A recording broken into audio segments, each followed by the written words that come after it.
On Tuesday, Hezbollah launched a significant missile assault on Israel, prompting the group's interim leader to pledge ongoing pressure, resulting in the evacuation of tens of thousands of residents near the Lebanese border.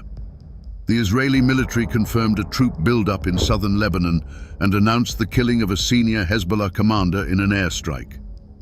The Hezbollah offensive involved dozens of rockets targeting as far as Haifa, leading the Israeli government to recommend that residents in northern areas minimize their movements, resulting in further school closures.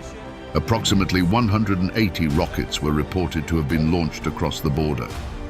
Sheikh Naim Qassem, Hezbollah's interim leader, asserted that the group's military capabilities remain intact despite Israel's continuous airstrikes and the loss of several senior commanders. He claimed that Israeli forces had not achieved significant progress since initiating their ground offensive last week. In a video broadcast from an undisclosed location, Qassem indicated that Hezbollah plans to appoint a new leader to succeed Hassan Nasrallah, the long-standing leader of the group, while acknowledging the conflict's complexities. Israeli Prime Minister Benjamin Netanyahu emphasized that Hezbollah is significantly weaker than in previous years. He noted that thousands of terrorists, including Hassan Nasrallah and his potential successors, have been killed, although specific details were not provided. Nasrallah reportedly died in an Israeli airstrike in Beirut last month. Hashem Safiuddin, Nasrallah's cousin and Hezbollah's political chief, is considered a leading candidate for succession. However, no official announcement has been made, and Safiuddin has not appeared publicly since Nasrallah's death.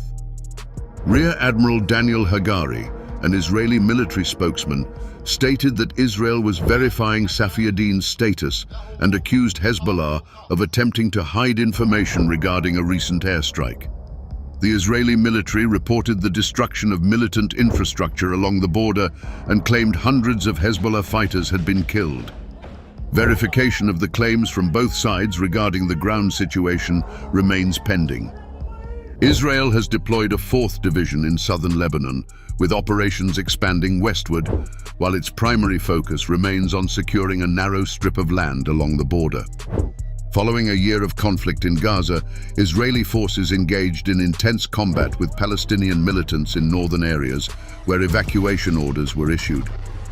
Hezbollah's leadership has publicly supported Lebanese Parliament Speaker Nabi Berri's efforts to negotiate a ceasefire. Berri, a close ally of Hezbollah, is viewed as a vital link between the group and the United States in mediation talks.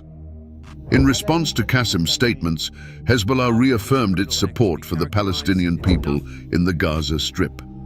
The statement clarified that Qassem did not imply that Hezbollah would agree to a ceasefire in Lebanon before resolving the situation in Gaza, despite maintaining a public alignment between both fronts. Hezbollah initiated rocket attacks into northern Israel following a Hamas offensive on October 7, 2023, which marked the onset of the conflict in Gaza. Both Hezbollah and Hamas maintain ties to Iran, with most rockets either intercepted or landing in uninhabited areas. On Tuesday, the Israeli military confirmed that approximately 180 rockets were launched from Lebanon towards northern Israel, the majority of which were intercepted by air defenses. A 70-year-old woman sustained injuries from shrapnel, and Israeli media showcased images of minor damage to buildings near Haifa.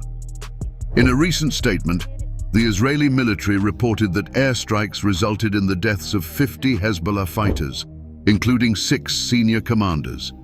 Israel indicated it will continue military operations until security is established in the northern region, allowing residents to return to normalcy. Since mid-September, violence has led to over 1,300 casualties in Lebanon and displaced more than 1 million individuals. In a related development, Iran launched approximately 180 ballistic missiles at Israel in retaliation for the deaths of Nasrallah and an Iranian general, along with the assassination of senior Hamas leader Ismail Haniyeh in Tehran in July. Israel has committed to responding, but specific details regarding the timing or nature of the response have not been disclosed. Israeli Defense Minister Yoav Gallant is set to meet with U.S. Defense Secretary Lloyd Austin in Washington. However, Pentagon spokeswoman Sabrina Singh announced that the meeting scheduled for the following day has been postponed, redirecting inquiries to Israeli officials. Netanyahu's office has not provided a comment in response to requests. The Biden administration has expressed public opposition to any Israeli strikes on Iran's nuclear facilities, citing concerns regarding potential escalations in regional tensions. Intense fighting persists in the northern Gaza region, the focus of Israel's initial ground offensive in the ongoing conflict. Many residential areas have sustained significant damage, and Israeli forces implemented a blockade on the entire region, including Gaza City, since early October, prompting approximately 1 million residents to evacuate south at Israel's request. The Gaza Health Ministry reported that Israeli forces have ordered the evacuation of all patients and medical staff from 3 hospitals in northern Gaza: Kamal Adwan, Auda, and Indonesian Hospital. The army contacted me with clear threats, stating that all patients and staff at Kamal Adwan must leave by tomorrow or face danger, said Hossam Abu Safia, the hospital director. We have informed all parties that the north is still populated, and we have the right to provide services to them.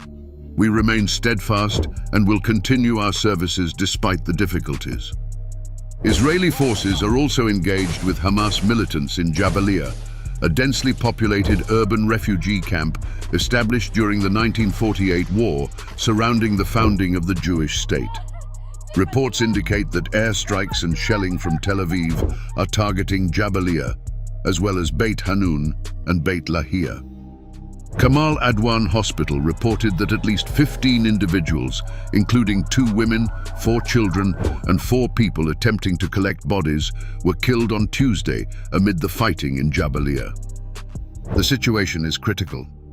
The bombings and explosions have not ceased, stated Mahmoud Abu Shahata, a resident of Jabalia. It feels reminiscent of the war's early days.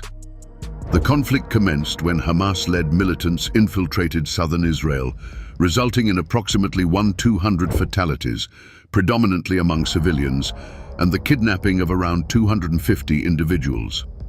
In retaliation, Israel's military campaign has reportedly resulted in the deaths of approximately 42,000 Palestinians, according to local health authorities. This figure does not factor in the number of militants, but women and children comprise over half of the casualties.